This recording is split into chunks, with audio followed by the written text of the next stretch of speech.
Scott Walker singing "If You Go Away" on TV. I love that when people do that. But to put the hand up, that you stop. If you go away. No, it's more like, if you go away on this summer day, well, you know that one. I do know that one, yeah. Such a great song. Oh, there's somebody joined in there. Who's that?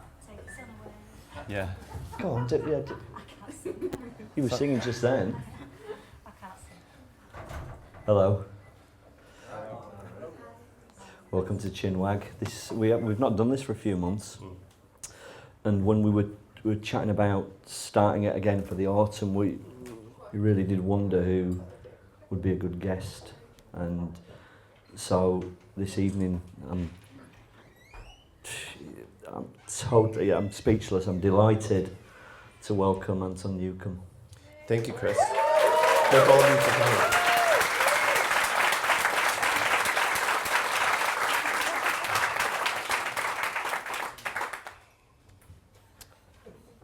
And? Well, somebody said to me, so what's the line of questioning tonight? And I said, well, there isn't one. There's never a line of questioning. There you go with the body language. Yeah, sorry. Okay.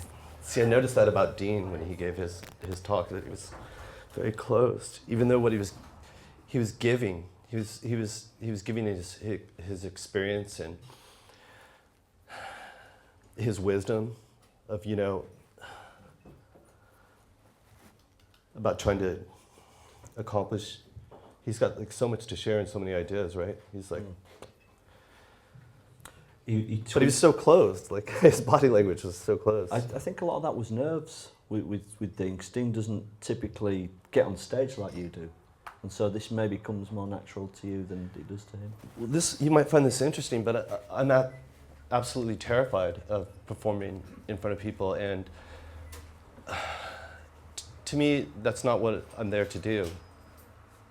I mean, I enjoy playing music, and it's a beautiful thing to be able to share that, and that people can be a part together in the folk sense, like we're people coming together, and witness that in a jazz sense, like old school, where these guys would be facing each other and going to this place, and you could witness that these guys doing their craft somehow.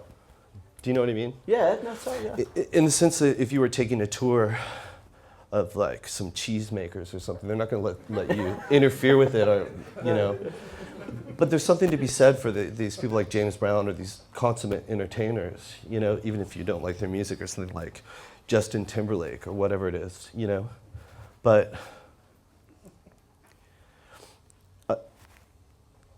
to go into it deeper, I'm willing to even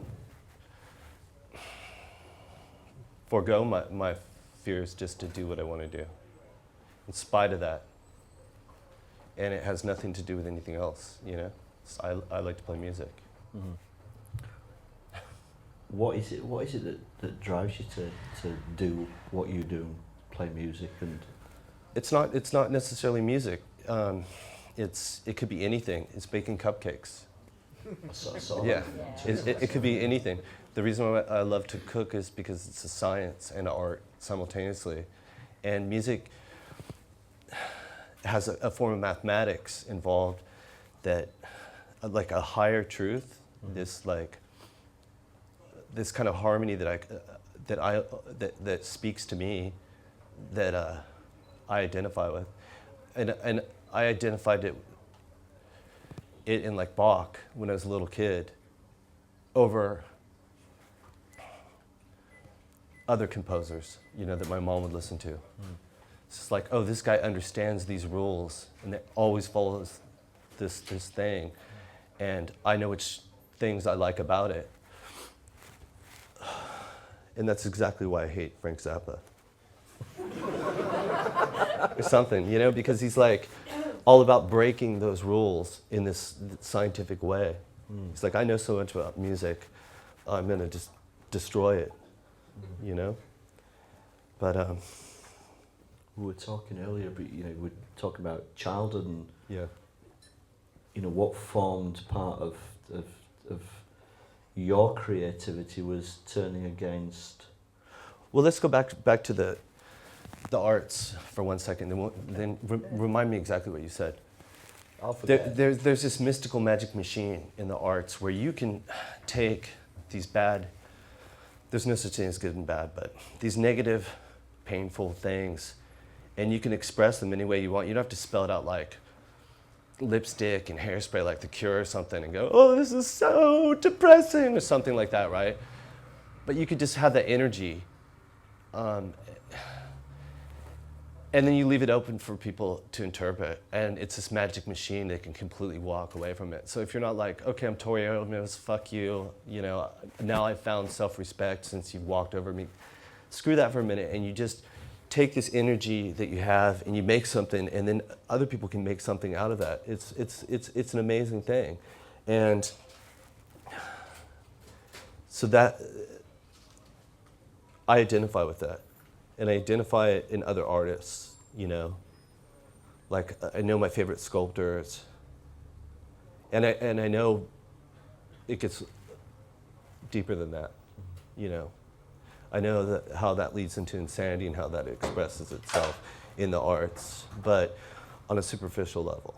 That's why I'm into it. It's this magic machine that can take bad stuff and turn it into good stuff if you let it as the informed and submissive viewer or participant in the arts. You're at a gallery, you just notice a flower or whatever it is, right? The sun comes out, you know, it's been gray, you appreciate it or whatever. What are your earliest recollections of that magical time machine, that thing that creates, it sounds like transcendence or transition? Well, it is. You know,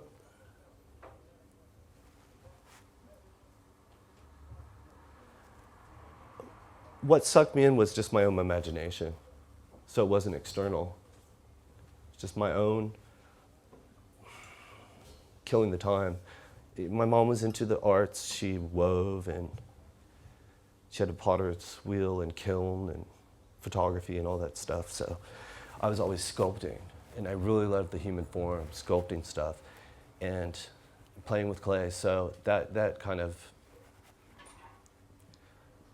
really got me into it, you know. And in music, I could just hear it earlier. So they're two separate things that I'm interested in. But later on, I started to think about, you know, what I like and what I didn't like in the arts. And that kind of stuff came later. But in its earliest sense, you know, it's like, it's very selfish when you latch onto it. And then you start appreciating other people's stuff, then it's very generous. You know, when you really start appreciating other people's art, it's very, and how do you appreciate art? It reciprocates back, you create art on its highest form. And that can be in a lot of different ways. So there's an interesting process there, I think.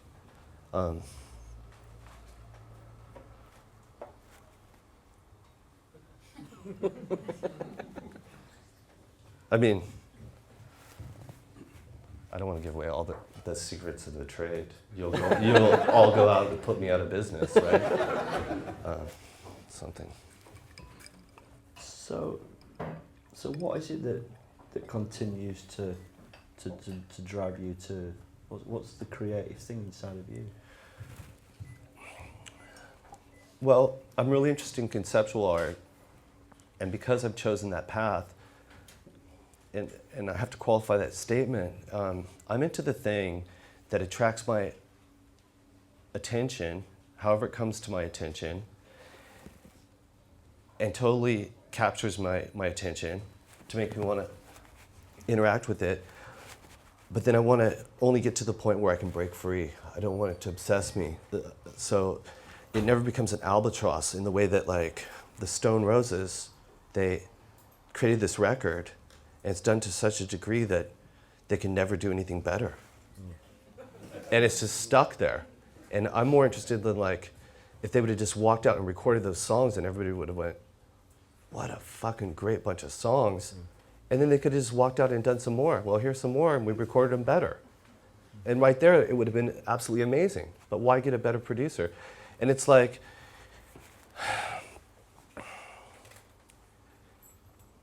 it's the, you know, you see the same thing happen with like Radiohead and these guys or something. So they make such a high quality record, and it's just like every record becomes okay. Now they're moaning with this DJ's beat, you know, and it's just like I'm really interested in just the conceptual thing. Like, oh, here's an idea that I'm not going to finish, and then I'll play a concert live and I'll finish it, and I'll keep striving at doing something, and that way it keeps me interested in it. But another thing is, you know, I never really wanted to be like a pop star guy or famous. I just didn't want to be anybody that I ever knew, or that I met, or that I heard of. I did, and most of all, not my parents. But I didn't want to be like any of my friends or anybody. Where does that come from? Because I think, to a certain extent, people disgust me. You know, it's misanthropy. But at the same time, I generally want to like people, and I do. But I think growing up, you know, I just can't tell you how many hours, like I was just waiting for something else to happen, and so frustrated that I couldn't make it happen. And when I knew how to like change the world or change myself or do anything, there was I didn't know how to make it happen, you know? And it wasn't really a poverty of ambition. It's like, a good example is, for years I told people like, every single record company in the world wanted to give me a record deal. And they wanted to give me, from our first concert, they wanted to give me like way more than 100,000 quid. And to turn me into the next Nirvana was their idea, or whatever it was at the time.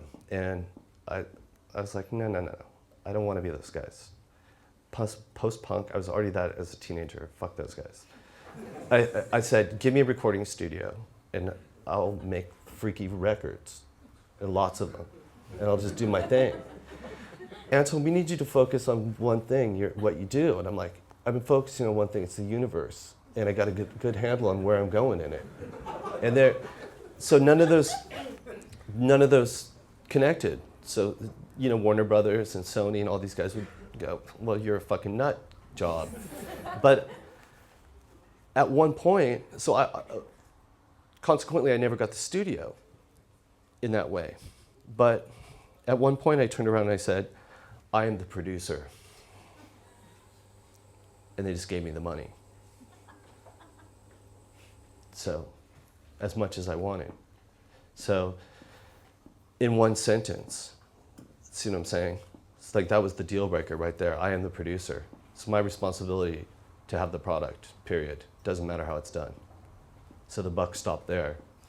So I stopped telling about what I wanted to do and what I could do and what we should be doing, and I just said, this is how it is. But that was only a quick experiment, because as we now know, that music industry is dead as we knew that former model, where they just would come up to some band that everybody loved and say, we want to give you a bunch of money, you crazy drug addict. Freak everybody out and we'll see if it works, and we've got 10 other bands that are exactly like you. We'll give them money too, and we'll see, you know. Let me buy you all 1,000 quid dinners, you know. And I got so sick of that stuff. They were like, I was like, look how fat my lawyer is. You know, just buy me this fucking guitar and a hot dog and we'll do a record. But, you know, give me something I can use. I don't need a $1,000 dinner because you want to go to this record company and Chris Blackwell from Ireland wants to spend Bob Marley's money on me. You know, it's like, I hate you guys.